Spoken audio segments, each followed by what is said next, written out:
In Get Hart, a lumpy, privileged, embarrassingly rich man named James, Will Ferrell, must go to prison because of a white-collar crime. He employs Darnell, Kevin Hart, a black man who lives in his neighborhood, to help him get ready to face the dangers of prison. Why does James do this? Why does this rich man submit himself to unthinkable humiliation? It's all in order to avoid what he perceives should be the most fearsome thing that awaits him behind bars: sex with another man. Murder, solitary confinement, getting shanked. Isolation from your loved ones. Director and screenwriter Etan Cohen, who wrote Tropic Thunder and Idiocracy, makes clear in Get Hart that these pale in comparison to the idea of male-on-male sex. The fear of gay sex makes men do incredible things. "You need to suck a dick," Darnell tells James.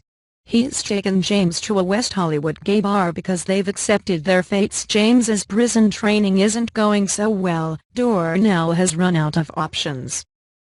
What follows is Will Ferrell on his knees, his face to another man's junk. It feels like an audition for Fear Factor. He gags, psychs himself up, and tries, but he just can't put his mouth on a penis. It's that gross. Meanwhile, outside, a gay guy who can't take a hint hits on Darnell. This is a major turning point for both characters. Gay men have shocked them back onto the mission.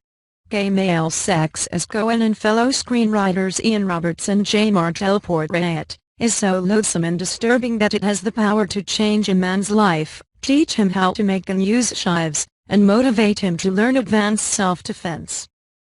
It was a little after this point, around an hour in, that I walked out of a screening. Yes, the idea that gay men and gay sex are loathsome is offensive. But offensiveness isn't what moved me out of my seat.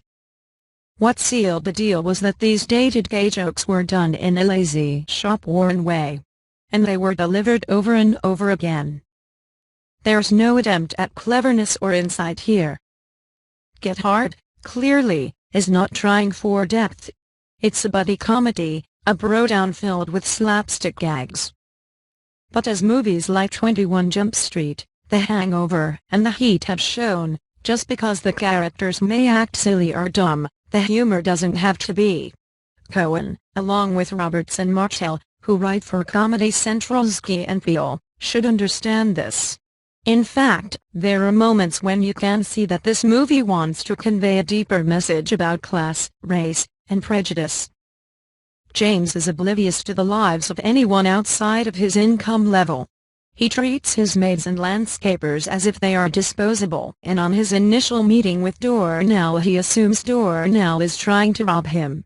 On their second meeting, he assumes Darnell has been to prison. In some ways, he's meant as a parable for the American struggle with wealth inequality and how the justice system benefits the wealthy. But James is often left off the hook. He's written as a half-wit.